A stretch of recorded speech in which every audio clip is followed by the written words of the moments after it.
कक्षा में हम क्या हमारे आसपास के पदार्थ शुद्ध है या अंग्रेजी में is the matter around us pure के बारे में जानकारी प्राप्त करेंगे।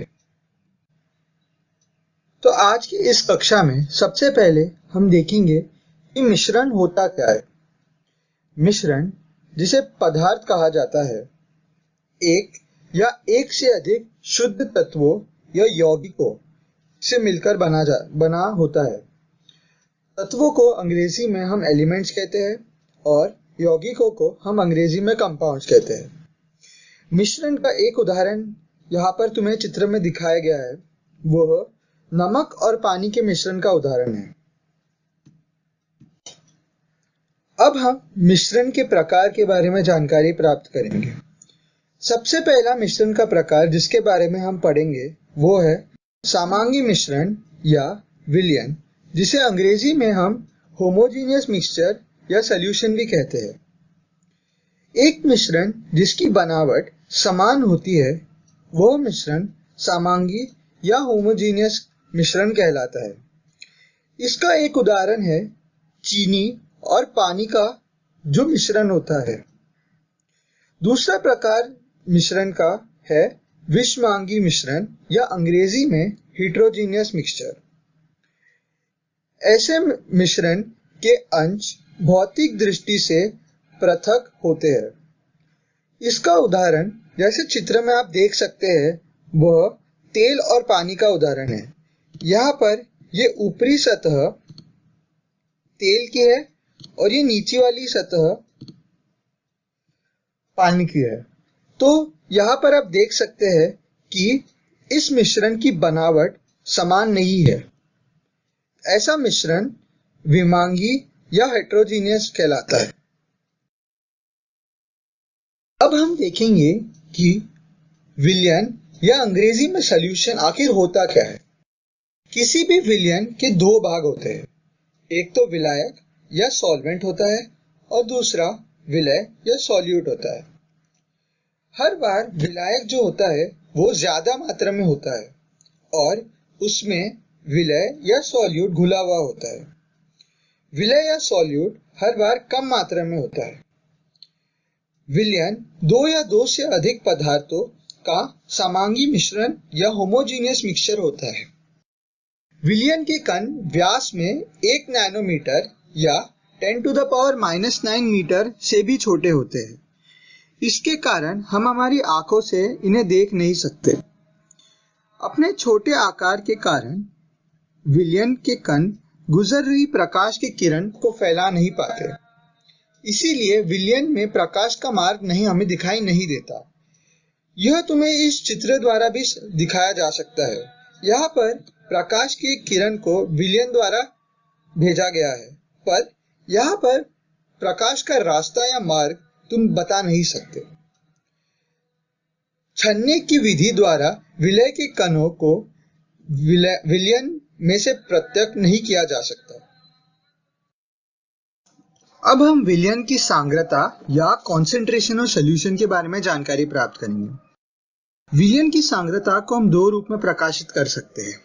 पहला, विलय की मात्रा अपॉन विलयन की मात्रा या विलय की मात्रा अपॉन विलायक की मात्रा। विलयन की सांद्रता को निकालने के दो और प्रकार हैं। पहला, द्रव्यमान विलयन के द्रव्यमान प्रतिशत, उसे हम इस प्रकार निकाल सकते हैं, विलय पदार्थ का द्रव्यमान अपॉन विलयन पदार्थ का द्रव्यमान इंटू 100।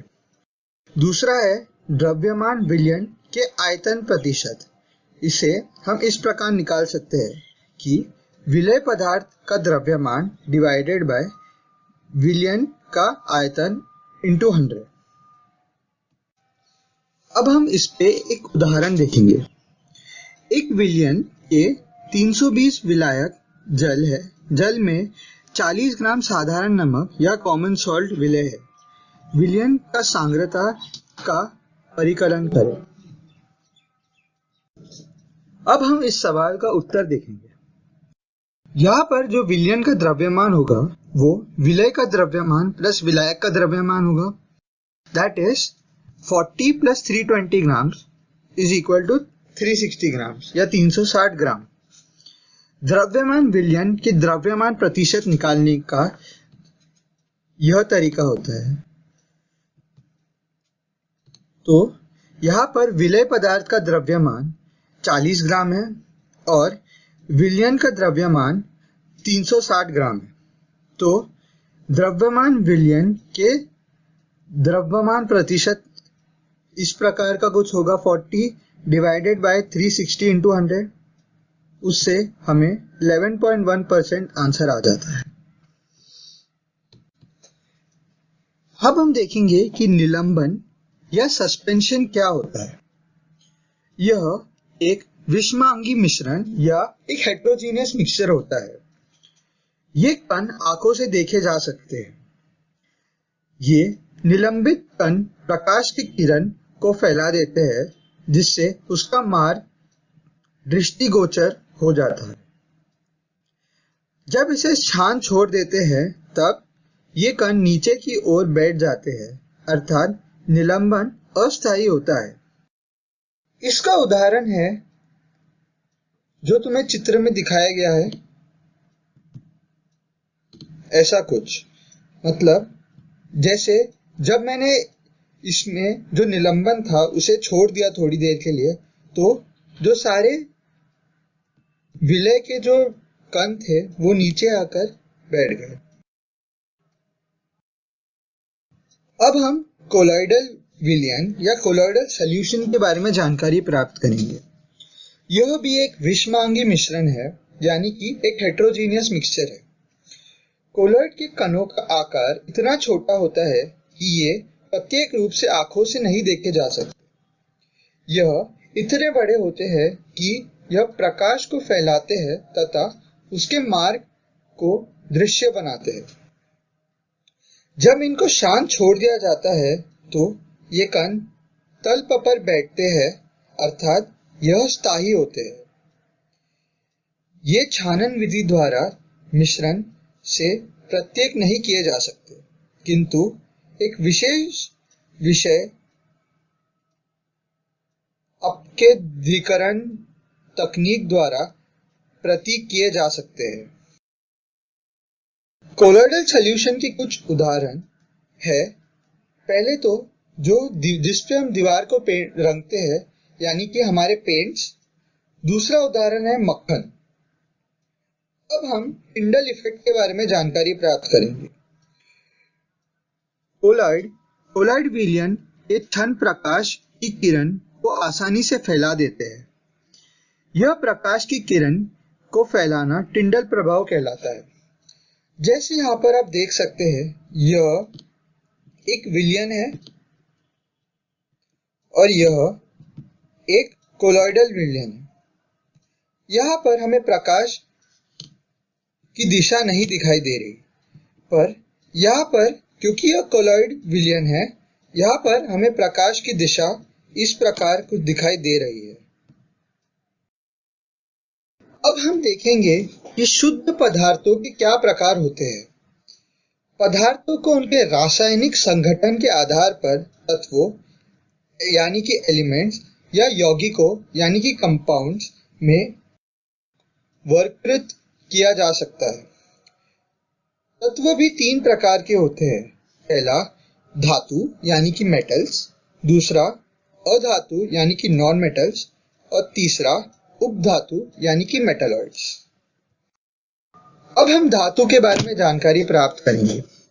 धातु नीचे लिखे गए सभी या कुछ गुणधर्म प्रदर्शित करते हैं। ये चमकीली होते हैं, ये ताप तथा विद्युत की सुचालक होते हैं, ये तन्य होते हैं, ये प्रतिध्वनिपूर्ण होते हैं।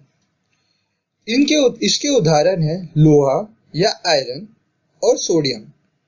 यहाँ पर तुम्हें चित्र में धातु के उदाहरण दिखाए गए हैं। अब हम अधातु के बारे में जानकारी प्राप्त करेंगे।